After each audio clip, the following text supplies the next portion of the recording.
Piense y hágase rico. Napoleón Hill. Palabras del autor.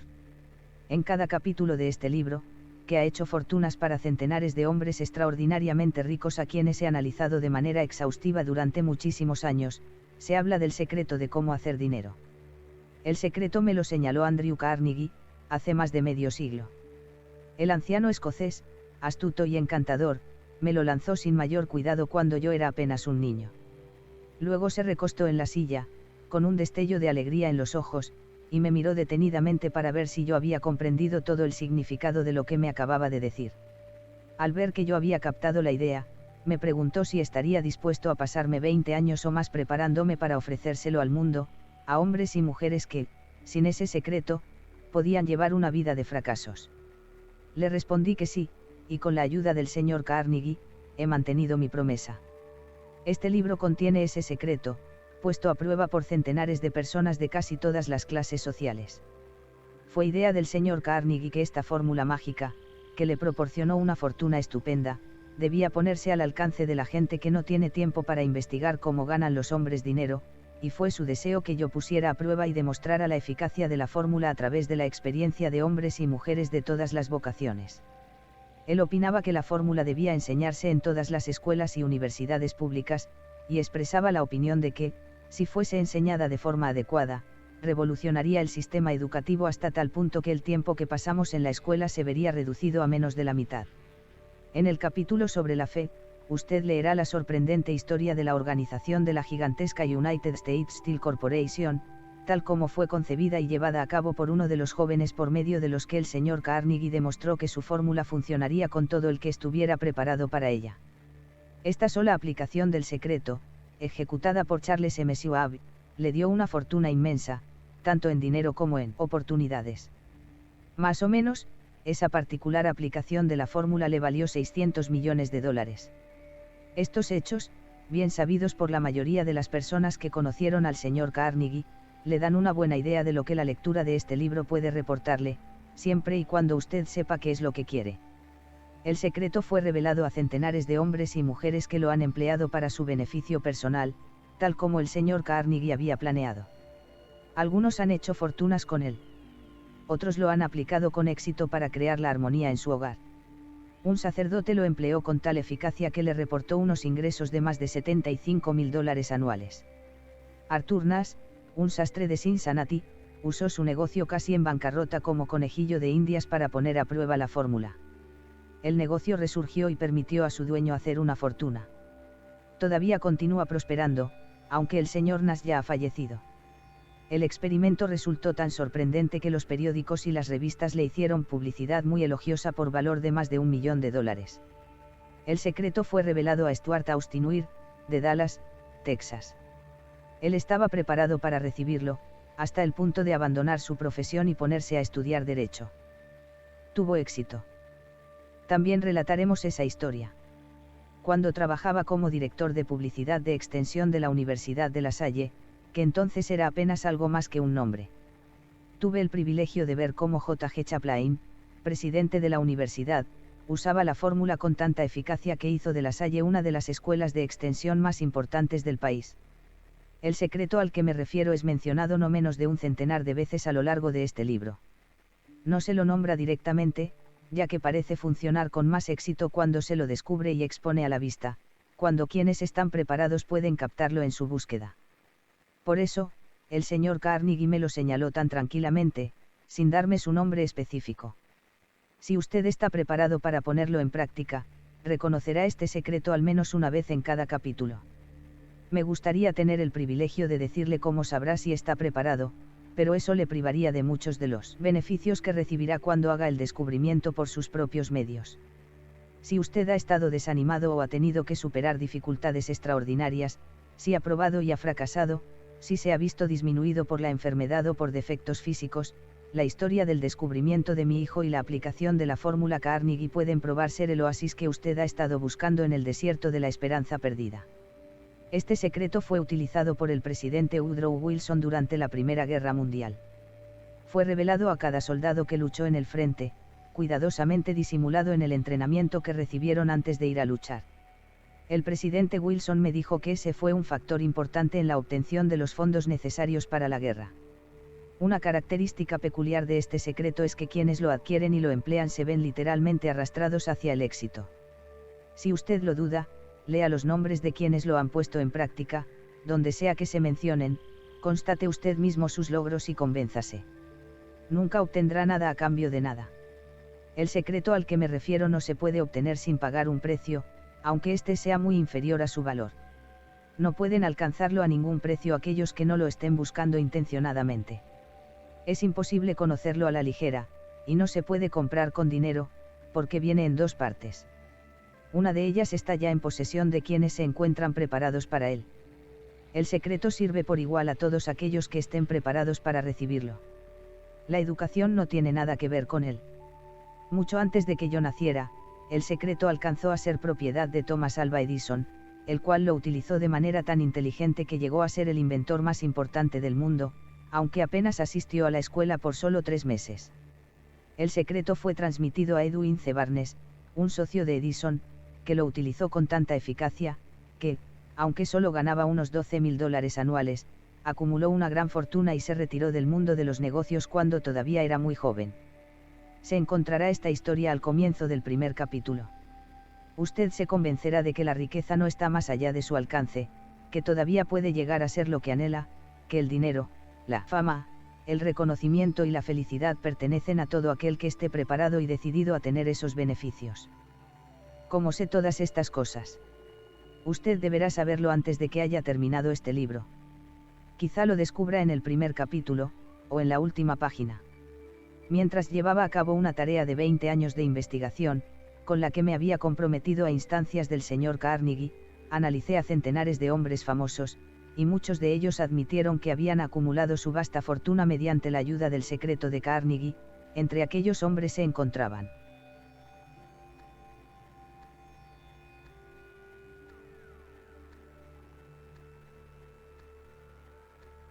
Estos nombres representan apenas una pequeña parte de los centenares de estadounidenses famosos cuyos logros, sean financieros o de otra índole, demuestran que quienes comprenden y aplican el secreto de Carnegie alcanzan posiciones elevadas en la vida. No he conocido a nadie que, inspirado por el secreto, no alcanzara un éxito notable en el campo que hubiera elegido. Jamás conocí a ninguna persona distinguida, ni que acumulara riquezas de ninguna índole, que no estuviese en posesión del secreto. A partir de estos dos hechos he llegado a la conclusión de que el secreto es más importante, como parte del conocimiento esencial para la autodeterminación, que cualquier otro concepto que uno reciba a través de lo que se conoce como educación. ¿Qué es la educación, en cualquier caso? Esto ha quedado explicado con todo detalle. En alguna parte del libro, a medida que usted vaya leyendo, el secreto al que me refiero resaltará en la página y se tornará evidente ante usted, si está preparado para ello. Cuando aparezca, lo reconocerá. Tanto si percibe el signo en el primero o en el último capítulo, deténgase un momento cuando se le presente, y celébrelo, ya que esa ocasión representará el hito más importante de su vida. Recuerde, además, a medida que vaya leyendo, que todo esto tiene que ver con hechos y no con ficción, y que su propósito consiste en transmitir una gran verdad universal mediante la cual quienes estén preparados podrán enterarse de qué hacer, y cómo. También recibirán el estímulo necesario para comenzar. Como recomendación final de preparación antes de que usted empiece el primer capítulo, puedo ofrecerle una breve sugerencia que tal vez le dé una clave con la que reconocer el secreto de Carnegie. Es esta: todo logro, toda riqueza ganada comienza con una idea. Si usted está preparado para el secreto, ya posee la mitad, por lo tanto, reconocerá la otra mitad con facilidad en el momento en que alcance sus pensamientos. Capítulo 1. Los pensamientos son cosas. El hombre que, pensó, en la manera de asociarse con Thomas Edison. Desde luego, los pensamientos son cosas muy poderosas cuando se combinan con la exactitud del propósito, la perseverancia y un imperioso deseo de convertirlos en riqueza, o en otros objetos materiales. Hace algunos años, Edwin C. Barnes descubrió lo cierto que es que los hombres realmente piensan y se hacen ricos. Su descubrimiento no surgió de pronto, sino que fue apareciendo poco a poco, empezando por un ferviente deseo de llegar a ser socio del gran Edison. Una de las características principales del deseo de Barnes es que tenía total determinación. Quería trabajar con Edison, no para él. Observe con detenimiento la descripción de cómo fue convirtiendo su deseo en realidad, y tendrá una mejor comprensión de los principios que conducen a la riqueza. Cuando apareció por primera vez en su mente, Barnes no estaba en posición de actuar según ese deseo, o impulso del pensamiento. Dos obstáculos se interponían en su camino: no conocía a Edison, y no tenía bastante dinero para pagarse el pasaje en tren hasta Orange, New Jersey. Estas dificultades hubieran bastado para desanimar a la mayoría de los hombres en el intento de llevar a cabo el deseo. Pero el suyo no era un deseo ordinario. Barnes se presentó en el laboratorio de Edison, y anunció que había ido a hacer negocios con el inventor. Hablando de su primer encuentro con Barnes, Edison comentaba años más tarde: estaba de pie ante mí, con la apariencia de un vagabundo, pero había algo en su expresión que transmitía el efecto de que estaba decidido a conseguir lo que se había propuesto. Yo había aprendido, tras años de experiencia, que cuando un hombre desea algo tan imperiosamente que está dispuesto a apostar todo su futuro en una sola carta para conseguirlo, tiene asegurado el triunfo. Le di la oportunidad que me pedía, porque vi que él estaba decidido a no ceder hasta obtener el éxito. Los hechos posteriores demostraron que no hubo error. No podía haber sido el aspecto del joven lo que le proporcionara su comienzo en la oficina de Edison, ya que ello estaba definitivamente en su contra. Lo importante era lo que él pensaba. Barnes no consiguió su asociación con Edison en su primera entrevista. Obtuvo la oportunidad de trabajar en el despacho de Edison, por un salario insignificante. Transcurrieron los meses.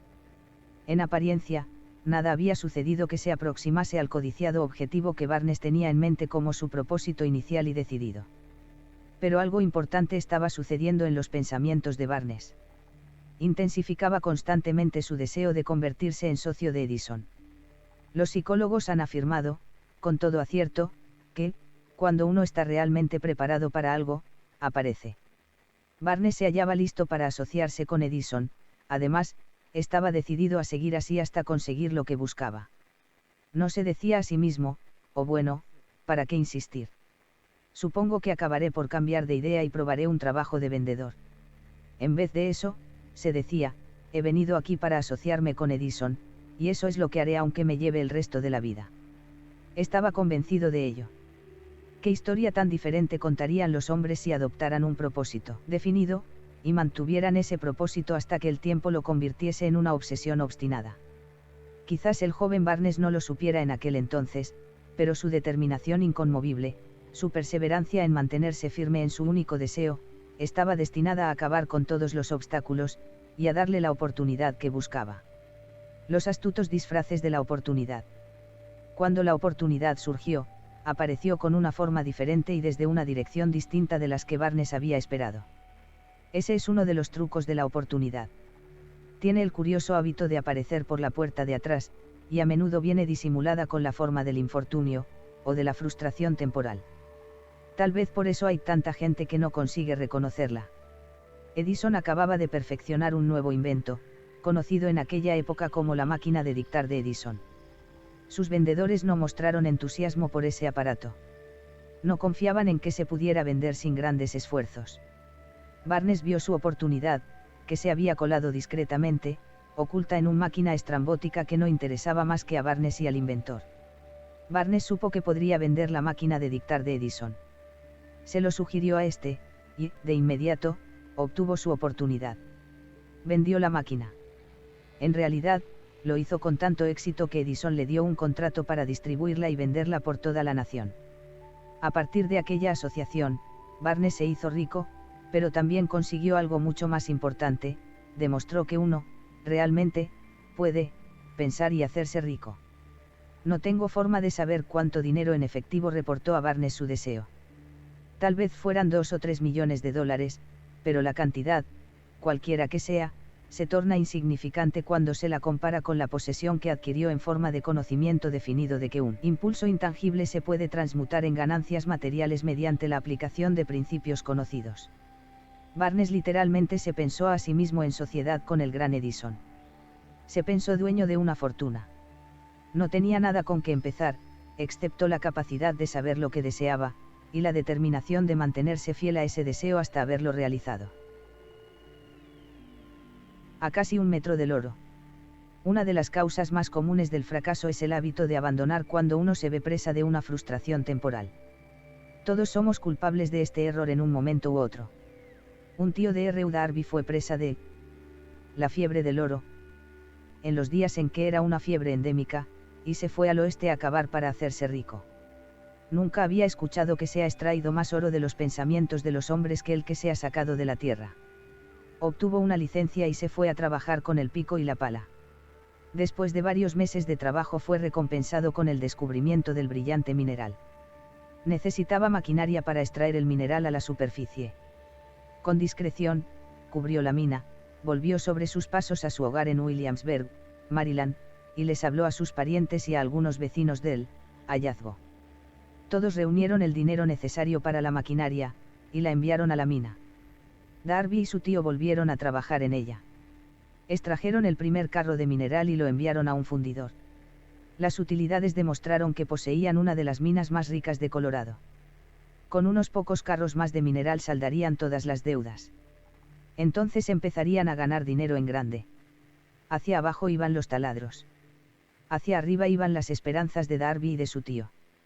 Entonces sucedió algo. El filón de mineral brillante desapareció. Habían llegado al final del arco iris, y la olla de oro no estaba allí. Perforaron en un desesperado intento para volver a encontrar la veta, pero fue en vano. Finalmente, decidieron abandonar. Vendieron la maquinaria a un chatarrero por unos pocos centenares de dólares, y tomaron el tren de vuelta a casa. El chatarrero llamó a un ingeniero de minas para que mirara la mina e hiciera un poco de cálculo. El ingeniero le informó de que el proyecto había fracasado porque los dueños no estaban familiarizados con las líneas de falla. Sus cálculos indicaban que la veta reaparecería casi a 1 metro de donde los Darby habían dejado de perforar. Allí fue precisamente donde fue encontrada. El chatarrero extrajo millones de dólares en mineral de aquella mina porque supo buscar el asesoramiento de un experto antes de darse por vencido. Nunca me detendré porque los hombres digan no. Mucho tiempo después, el Sr. Darby se recuperó sobradamente de su pérdida, cuando descubrió que el deseo se puede transmutar en oro. Eso le ocurrió después de que ingresara en el negocio de la venta de seguros de vida. Recordando que había perdido una inmensa fortuna por haber dejado de perforar a casi 1 metro del oro, Darby aprovechó esa experiencia en el trabajo que había elegido, con el sencillo método de decirse a sí mismo: me detuve a casi 1 metro del oro, pero nunca me detendré porque me digan no cuando les pida que compren un seguro. Darby se convirtió en uno de los pocos hombres que venden $1 millón anuales en seguros. Su tenacidad se la debía a la lección que había aprendido del rendirse en el negocio de la mina de oro. Antes de que el éxito aparezca en la vida de cualquier hombre, es seguro que éste se encontrará con muchas frustraciones temporales, y tal vez con algún fracaso. Cuando la frustración se adueña del hombre, lo más fácil y más lógico que puede hacer es abandonar. Eso es lo que la mayoría de los hombres hace. Más de 500 de los hombres más prósperos en los Estados Unidos le han dicho al autor que sus mayores éxitos surgieron un paso más allá del punto en que la frustración se había apoderado de ellos. El fracaso es un embustero con un agudo sentido de la ironía y la astucia. Se deleita en hacernos tropezar cuando el éxito está casi a nuestro alcance. Una lección de perseverancia de 50 centavos. Poco después de que Darby se doctorase en la Universidad de los Golpes Fuertes, y decidiera aprovechar su experiencia en el asunto de la mina de oro, tuvo la buena fortuna de estar presente en una ocasión que le demostró que, no necesariamente significa no. Una tarde ayudaba a su tío a moler trigo en un viejo molino. Este dirigía una granja grande, donde vivían cierto número de granjeros arrendatarios de color. La puerta se abrió silenciosamente, y una niña, hija de uno de los arrendatarios, entró y se situó junto a la puerta. El tío levantó la vista, miró a la niña y gritó con aspereza: ¿Qué quieres? Mi mamá dice que le mande 50 centavos, respondió, sumisa, la niña. Ni hablar, replicó el tío, y ahora vete a tu casa. Sí, señor, dijo la niña, pero no se movió. El tío siguió con su trabajo, tan ocupado que no prestó atención a la niña y no se dio cuenta de que no se había marchado. Cuando volvió a levantar la mirada y la vio allí parada, gritó: He dicho que te vayas a tu casa. Ahora, márchate o te daré una paliza. Sí, señor, dijo la niña, pero siguió inmóvil. El tío dejó caer un saco de grano que estaba por echar en la tolva del molino, cogió una duela de barril y empezó a acercarse a la niña con una expresión en su rostro que indicaba problemas. Darby contuvo el aliento. Estaba seguro de hallarse a punto de presenciar una agresión. Sabía que su tío tenía un temperamento feroz. Cuando su tío llegó donde estaba la niña, ella dio un rápido paso al frente, le miró a los ojos, y gritó con todas sus fuerzas: «Mi mamá necesita esos 50 centavos». El tío se detuvo, la miró unos instantes, y luego dejó lentamente la duela de barril a un lado, se metió la mano en el bolsillo, sacó $10 y se lo dio a la niña. Ella cogió el dinero y se encaminó despacio hacia la puerta, sin quitar los ojos del hombre al que acababa de vencer. Después de que la niña se hubo marchado, el tío se sentó en una caja y permaneció mirando por la ventana durante más de 10 minutos. Estaba reflexionando, sorprendido, sobre la derrota que acababa de sufrir. Darby también se hallaba pensativo. Esa era la primera vez en su vida que había visto a una criatura de color dominar a un blanco adulto. ¿Cómo lo había hecho? ¿Qué le había ocurrido a su tío para que perdiera su ferocidad y se volviera tan dócil como un cordero? ¿Qué extraño poder había empleado esa niña para hacerse dueña de la situación? Estas y otras preguntas similares destellaban en la mente de Darby, pero no halló las respuestas hasta muchos años después, cuando me relató la historia. Curiosamente, el relato de esa inusual experiencia la escuché en el viejo molino, el mismo sitio donde su tío recibió esa lección. El extraño poder de una niña. En aquel viejo molino polvoriento, el señor Darby me relató la historia del extraño triunfo, y terminó preguntándome: ¿cómo entiende esto? ¿Qué extraño poder tenía esa niña, para dominar por completo a mi tío? La respuesta a esa pregunta la encontrará en los principios que se describen en este libro. La respuesta es categórica y completa. Contiene detalles e instrucciones suficientes para que cualquiera comprenda y aplique la misma fuerza con la que ella se encontró de forma accidental. Manténgase alerta, y observará el extraño poder que acudió en ayuda de la niña. Tendrá un atisbo de ese poder en el próximo capítulo. En alguna parte del libro encontrará una idea que aguzará sus poderes receptivos, y pondrá a su alcance, para su propio beneficio, ese mismo poder irresistible. La comprensión de él puede aparecer ante usted en el primer capítulo, o tal vez surja en su conciencia más adelante. Puede presentarse en forma de una sola idea. O quizá la encuentre en la naturaleza de un plan, o en un propósito. Una vez más, puede hacerle volver sobre sus pasadas experiencias de frustración o de fracaso, para aportar alguna lección mediante la cual usted recupere todo lo que había perdido en su fracaso. Después de haberle explicado al señor Darby el poder que la niña de color había empleado quizás sin saberlo, él repasó enseguida sus 30 años de experiencia en la venta de seguros de vida, y estuvo francamente de acuerdo en que su éxito en ese campo se debía, en gran parte, a la lección que había aprendido de la pequeña. El señor Darby señaló: cada vez que un posible comprador trataba de deshacerse de mí, sin comprar el seguro, yo visualizaba a la niña, parada en el viejo molino, con sus ojazos desafiantes, y me decía a mí mismo: tengo que conseguir esta venta. La mejor parte de las ventas que he hecho han sido a gente que me había dicho: no. El señor Darby también recordó su error al haberse detenido a 1 metro escaso del oro. Pero me dijo: esa experiencia fue una bendición encubierta. Me enseñó a seguir insistiendo sin que importasen las dificultades, y fue una lección que necesité aprender antes de poder tener éxito en cualquier campo.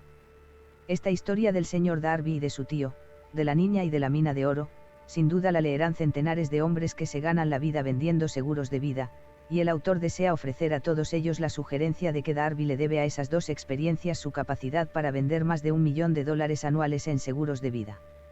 Las experiencias del señor Darby fueron bastante comunes y triviales, y, sin embargo, contienen la respuesta de su destino en la vida, por lo tanto fueron tan importantes para él, como su propia vida. Sacó provecho de ellas porque las analizó, y supo ver lo que le enseñaban. Pero ¿qué hay del hombre que no tiene el tiempo ni la inclinación para estudiar el fracaso en busca del conocimiento que pueda conducirlo al éxito?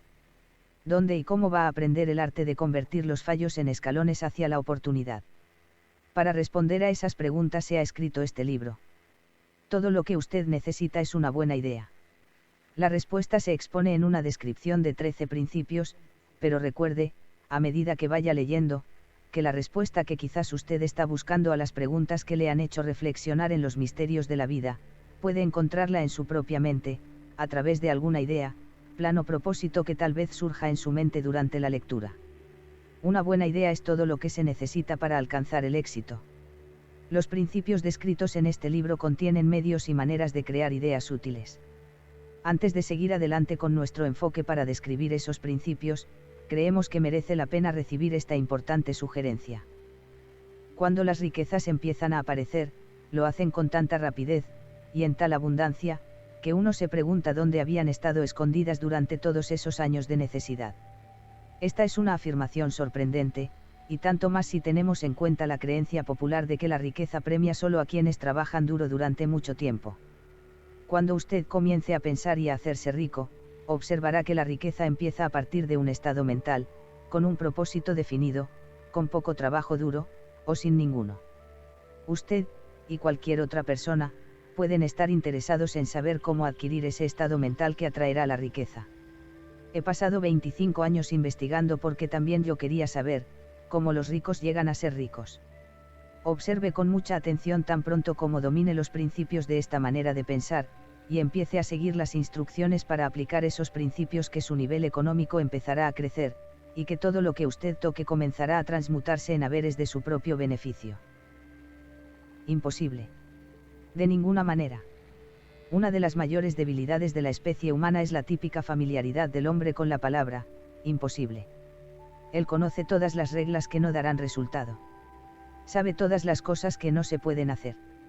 Este libro se escribió para quienes buscan las reglas que han hecho de otros, personas de provecho, y están dispuestos a jugárselo todo con esas reglas. El éxito llega a todos aquellos que se ocupan de ser exitosos. El fracaso llega a aquellos que con indiferencia se permiten a sí mismos fracasar. El propósito de este libro es ayudar a todo el que quiera aprender el arte de transformar el enfoque de sus mentes, del fracaso al éxito. Otra debilidad que se encuentra en conjunto en demasiadas personas es el hábito de medirlo todo, y a todos, por sus propias impresiones y creencias. Quienes lean esto creerán que jamás podrán pensar y hacerse ricos, porque sus hábitos de pensamiento se han empantanado en la pobreza, el deseo, la miseria, los errores y el fracaso. Estas personas desafortunadas me recuerdan a un chino distinguido, que fue a Estados Unidos a recibir una educación americana. Acudía a la Universidad de Chicago. Un día, el presidente Harper se encontró con ese joven oriental en el campus, se detuvo a charlar con él unos minutos, y le preguntó qué le había impresionado como la característica más notable del pueblo estadounidense. Bueno, replicó el estudiante, la extraña forma de sus ojos. Tienen unos ojos rarísimos. ¿Qué decimos nosotros de los chinos? Nos negamos a creer lo que no entendemos. Pensamos tontamente que nuestras propias limitaciones son el patrón adecuado de las limitaciones. Por supuesto, los ojos de los demás son rarísimos, porque no son iguales a los nuestros. El imposible motor V8 de Ford. Cuando Henry Ford decidió fabricar su famoso motor V8, quiso construir un motor con los 8 cilindros alojados en un solo bloque, y dio instrucciones a sus ingenieros para que produjeran un prototipo del motor. El proyecto estaba ya volcado sobre el papel, pero los ingenieros acordaron que era desde todo punto imposible embutir 8 cilindros en un motor de un solo bloque. Produzcanlo de todas maneras, dijo Ford. Pero es imposible. Replicaron ellos. Adelante, ordenó Ford, y no dejen de trabajar hasta haberlo conseguido, no importa cuánto tiempo haga falta. Los ingenieros pusieron manos a la obra. No tenían otra opción si querían seguir formando parte del equipo de Ford. 6 meses transcurrieron sin que obtuvieran resultados. Pasaron otros 6 meses, y todavía no habían conseguido nada. Los ingenieros probaron todos los planes concebibles para llevar a cabo el proyecto, pero aquello parecía incuestionable, imposible. Al cabo de un año, Ford se reunió con los ingenieros, que volvieron a informarle de que no habían hallado manera de cumplir sus órdenes. Sigan con el trabajo, dijo Ford, quiero ese motor, y lo tendré. Continuaron haciendo pruebas, y entonces, como por arte de magia, el secreto quedó desvelado. La determinación de Ford había ganado una vez más. Quizás esta historia no esté descrita con precisión de detalles, pero las circunstancias y el resultado son los correctos. Deduzca de ella, usted que desea pensar y hacerse rico, el secreto de los millones de Ford, si puede. No tendrá que buscar muy lejos. Henry Ford tuvo éxito porque comprendió y aplicó los principios del éxito. Uno de ellos es el deseo, saber lo que uno quiere. Recuerde esta historia de Ford mientras lee, y señale las líneas en que se describe el secreto de su extraordinaria proeza. Si puede hacer esto, si usted es capaz de poner el dedo en el particular grupo de principios que hicieron rico a Henry Ford, usted puede igualar sus logros en casi cualquier oficio para el que esté preparado. Porque es usted, el dueño de su destino.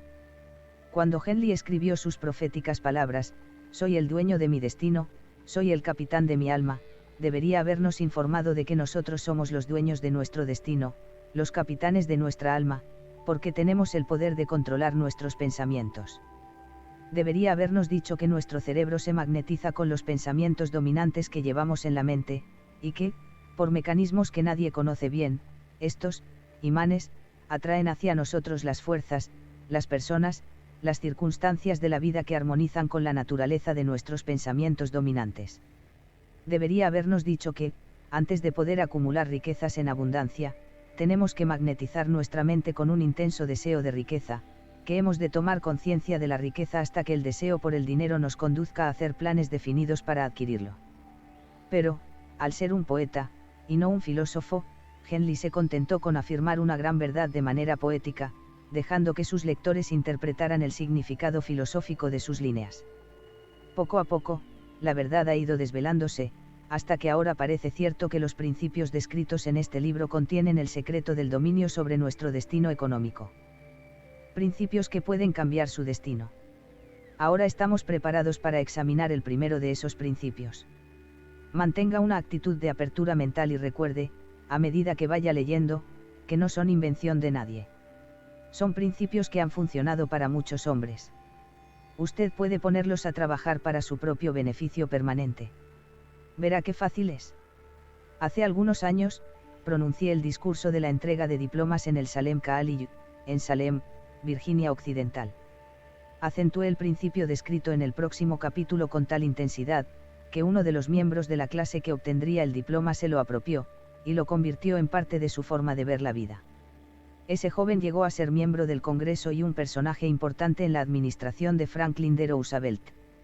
Me escribió una carta en la que presenta con tanta claridad su opinión sobre el principio que trataremos en el próximo capítulo, que he decidido publicarla como introducción a dicho capítulo.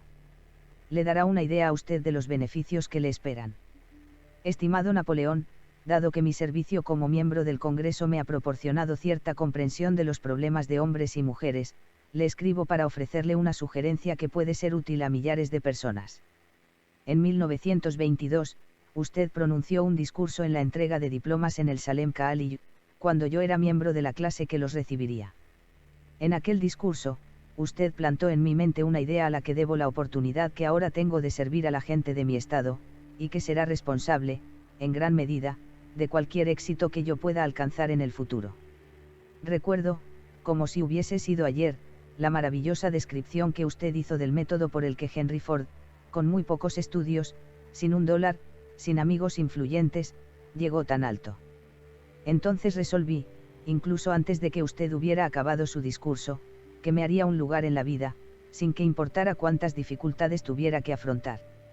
Millares de jóvenes terminarán sus estudios universitarios este año, y los años venideros. Cada uno de ellos estará buscando un mensaje tan alentador como el que yo recibí de usted. Querrán saber a dónde acudir, qué hacer, cómo empezar en la vida. Usted puede decírselo, porque ha ayudado a resolver los problemas de mucha gente. En Estados Unidos hay en la actualidad miles de jóvenes que quisieran saber cómo convertir sus ideas en dinero, gente que debe empezar desde abajo, sin dinero, y amortizar sus pérdidas. Si alguien puede ayudarles, es usted. Si publica el libro, me gustaría tener el primer ejemplar que salga de la imprenta, autografiado por usted. Con mis mejores deseos, créame, cordialmente suyo. Jennings Randolph. 35 años después de haber leído aquel discurso, fue un placer para mí regresar al Salem College en 1957 para hacer el discurso de la entrega de diplomas. En aquel entonces recibí el título de doctor honorario de literatura del Salem College. Desde aquella ocasión, en 1922, he visto prosperar a Jennings Randolph hasta llegar a ser ejecutivo de una de las más importantes líneas aéreas de la nación, un orador muy inspirado, y senador de Estados Unidos por Virginia Occidental. Todo aquello que la mente humana pueda concebir y creer, se puede alcanzar.